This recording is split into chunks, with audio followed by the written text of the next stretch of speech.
Mr. Speaker, H.R. 758, the Lawsuit Abuse Reduction Act, would restore mandatory sanctions for frivolous lawsuits filed in federal court.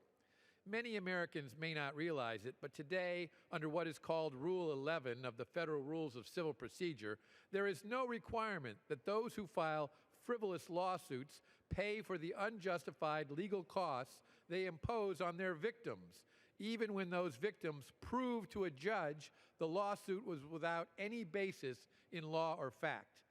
As a result, the current Rule 11 goes largely unenforced. Because the victims of frivolous lawsuits have little incentive to pursue additional litigation to have the case declared frivolous when there is no guarantee of compensation at the end of the day. H.R. 758 would finally provide light at the end of the tunnel for the victims of frivolous lawsuits by requiring sanctions against the filers of frivolous lawsuits. Sanctions which include paying back victims for the full cost of their reasonable expenses incurred as a direct result of the Rule 11 violation, including attorney's fees. The bill also strikes the current provisions in Rule 11 that allow lawyers to avoid sanctions for making frivolous claims and demands by simply withdrawing them within 21 days. This change eliminates the free pass lawyers now have to file frivolous lawsuits in federal court.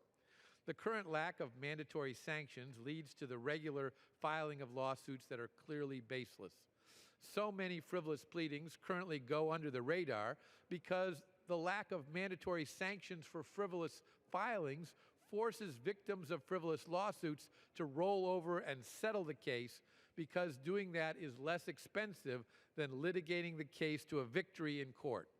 Correspondence written by someone filing a frivolous lawsuit, which became public, concisely illustrates how the current lack of mandatory sanctions for filing frivolous lawsuits leads to legal extortion. That correspondence to the victim of a frivolous lawsuit states, quote, "I really don't care what the law allows you to do. It's a more practical issue. Do you want to send your attorney a check every month indefinitely as I continue to pursue this?" End quote. Under the Lawsuit Abuse Reduction Act, those who file frivolous lawsuits would no longer be able to get off scot-free, and therefore they couldn't get away with those sorts of extortionary threats any longer. The victims of lawsuit abuse are not just those who are actually sued. Rather, we all suffer under a system in which innocent Americans everywhere live under the constant fear of potentially bankrupting frivolous lawsuits.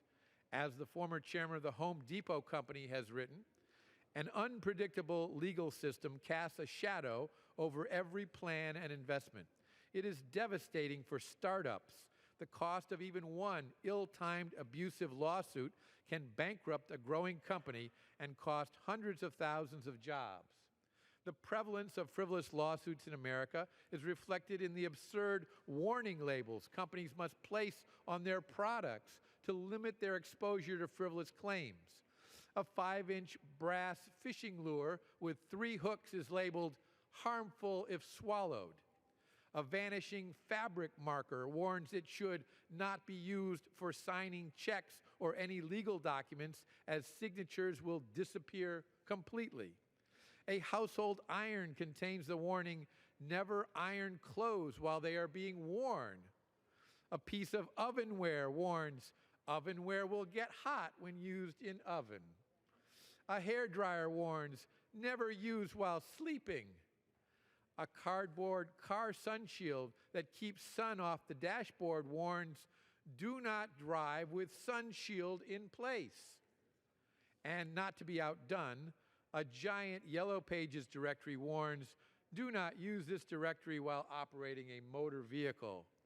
And here are just a couple of examples of frivolous lawsuits brought in federal court where judges failed to award compensation to the victims.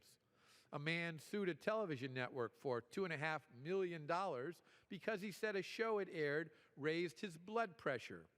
When the network publicized his frivolous lawsuit, he demanded the court make them stop. Although the court found the case frivolous, Not only did it not compensate the victim, it granted the man who filed the frivolous lawsuit an exemption from even paying the ordinary court filing fees. In another case, lawyers filed a case against a parent, claiming the parent's discipline of their child violated the Eighth Amendment of the Constitution, which prohibits cruel and unusual punishment by the government, not private citizens. One of the lawyers even admitted signing the complaint without reading it. The court found the case frivolous, but awarded the victim only about a quarter of its legal costs because Rule 11 currently doesn't require that a victim's legal costs be paid in full. The Lawsuit Abuse Reduction Act would change that. In his 2011 State of the Union address, President Obama said, and I quote, "I'm willing to look at other ideas to rein in frivolous lawsuits," end quote. Mr. President, here it is, a one-page bill that would significantly reduce the burden of frivolous litigation on innocent Americans. I thank the former chairman of the Judiciary Committee, Congressman Lamar Smith, for introducing this simple, common-sense legislation that would do so much to prevent lawsuit abuse and restore Americans' confidence in the legal system. I urge my colleagues to support it today and reserve the balance of my time.